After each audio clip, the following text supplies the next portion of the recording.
Hey YouTubers, do you miss listening to music?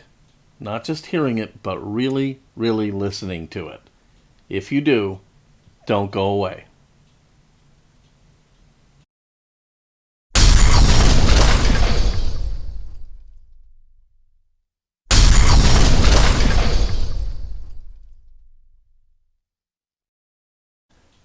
Hello YouTubers, it is Paul from Fat Guy Productions coming to you as always from beautiful Las Vegas, Nevada.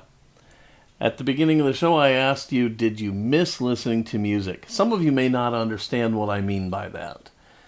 You older folks who used to listen to your music on vinyl records, you know exactly what I'm talking about. For you young folks, your digital music, it's so perfect and so easy and so simple that you don't really even listen to it anymore. It's just playing in the background like white noise, and you're not really experiencing your music. So if you're somebody like me who misses that experience, or somebody who wants to just try it out for the first time, I'm going to show you how to get back into listening to your music on vinyl albums and keep the price at a minimum. All right, so what is so special about vinyl albums? Well, vinyl albums used to be something very special, and here I have a vintage copy of Billy Squier's Emotions in Motion. And you used to go to the record store, and you would spend all this time thumbing through the bins looking for that one special album. And when you found it, you'd take it out and you'd go buy it and you'd race home to go and listen to this thing. And you'd get home and you'd take it out and you'd put it on the turntable and you'd drop the needle. And while you were listening to your music, you were looking at this amazing cover art. You were checking out the backside and see what was back there. Maybe the album had a gatefold that opened up and there would be some amazing pictures of your favorite band in there. The sleeve might have had the lyrics. But the point is, you were engaged in your music. You really were. You were a part of it. At a certain point in time, you had to flip the record over and start it over to play the backside. It was an event. You had to make time and make the decision that I'm going to sit down and I'm going to take out my album and I'm going to listen to it. Today, we walk around. I have every song I own is in this little sucker right here. And it's wonderful. I'm a tech guy. I love it. But it's not this. But there's more. I haven't even touched on the audio part of it. You know, sound is vibration. When we make a word or sing a song or what have you, we are vibrating the air, and then our ears pick up those vibrations and make it into a sound that we comprehend as a song or a word. When they made a record, they actually captured those vibrations and carved them into this vinyl disc. And when we play it, the needle rides through the track and vibrates along with those frozen in time grooves and plays music for us. Today, digital music is nothing but ones and zeros. It's binary. It's pristine. It's perfect. And you don't have the warmth and soul that you get from a vinyl album. Okay, so that's why you want to listen to music on vinyl. But how do I get there? Well, I'm going to tell you. There are 4 things you're going to need to get back to listening to vinyl.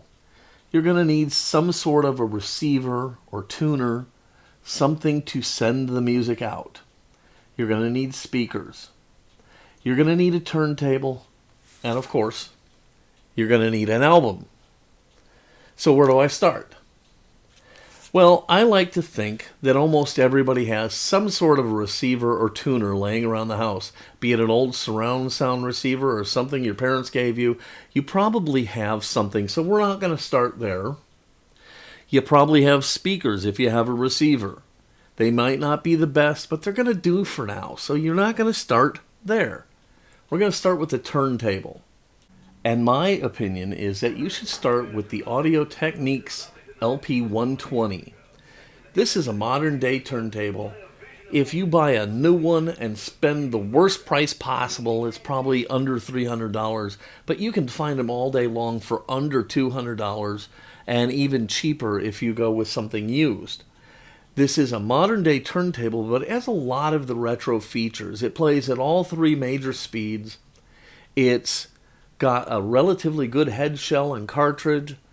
It's also got a USB connection, so you can port your music to a digital source if that's something you want to do. I don't know why you'd want to, but it's there, just so you know.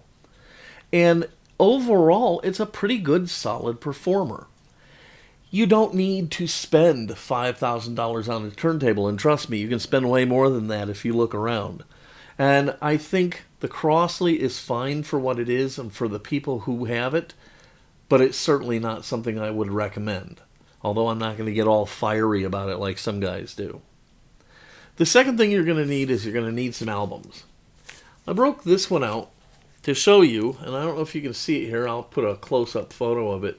I paid $2.99 for this. We have a couple places in town, about, I'd say, 8 to 10 different used record stores. I bought this at a used record store here in Las Vegas. I paid $2.99 for it. Got this album, I'm happy as a clam with it. But you don't have to just go with used. Almost all modern music is being put out today on vinyl. This is Ghost's brand new album, Prequel. Awesome album. Get it. Highly recommended.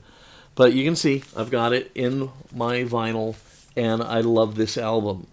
Now, certainly, new vinyl is going to cost a lot more. This is probably up near $25, maybe $30.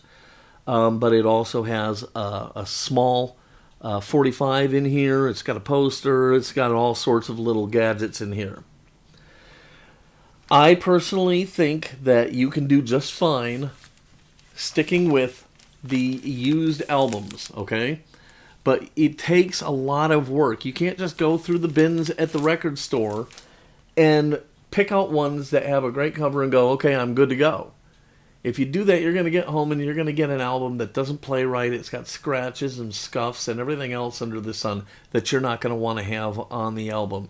So after you pick out the albums that you want, you actually have to go through each one, taking it out of the sleeve and looking at the record to make sure it's okay. But with those two things, a receiver and speakers at home, you should easily be able to get started and on your way to listening to vinyl albums. Trust me, you're going to thank me for that. Now, of course, you can grow with this. You can get a dedicated receiver. I went out and bought a vintage Sansui receiver and some vintage Bose speakers, and I could not be happier. And all you have to do is do some searches on Facebook Marketplace, Craigslist, eBay, sources like that, and you'll find this stuff all over the place. You might even want to reach out and find somebody who's got a vintage turntable, and there's nothing wrong with that. Since I've started, I've upgraded my turntable to the Fluence, which is an amazing turntable, and I'm going to be doing an unboxing and review here soon on that. I've upgraded to the vintage Sansui receiver. I am coupling a couple Bose speakers and some modern day Bose surround sound parts, the little cube speakers, the bass unit, and so I have a really great sounding setup, and I have pretty much moved on, and I'm looking for the vinyl that I want new. Some guys think that that kills the experience. I don't see it that way. These new albums are pressed on heavier vinyl. They have better techniques for making them. In fact, there are some that are pressed instead of a lacquer or master that they use to press the album. Some are making masters right out of brass, and those are high quality, expensive albums. It's not for me. I just want the nice, new, heavier album that I know isn't going to have any scratches, nicks, dings, or bangs on it. So where does that leave us? I love digital music. I think it is amazing what it has done for us, the way it has brought music to us, so readily available. It's understandable that we got right on board with it. But we were so taken with digital music that we never really thought about what we'd be giving up. Listening to your music on a vinyl record played on a turntable means that you have to commit some of your time to stop the world, sit down, and listen to your music. And that's something I really, really missed until I got back into vinyl. Alright, that's it for today. This is Paul from Fat Guy Productions.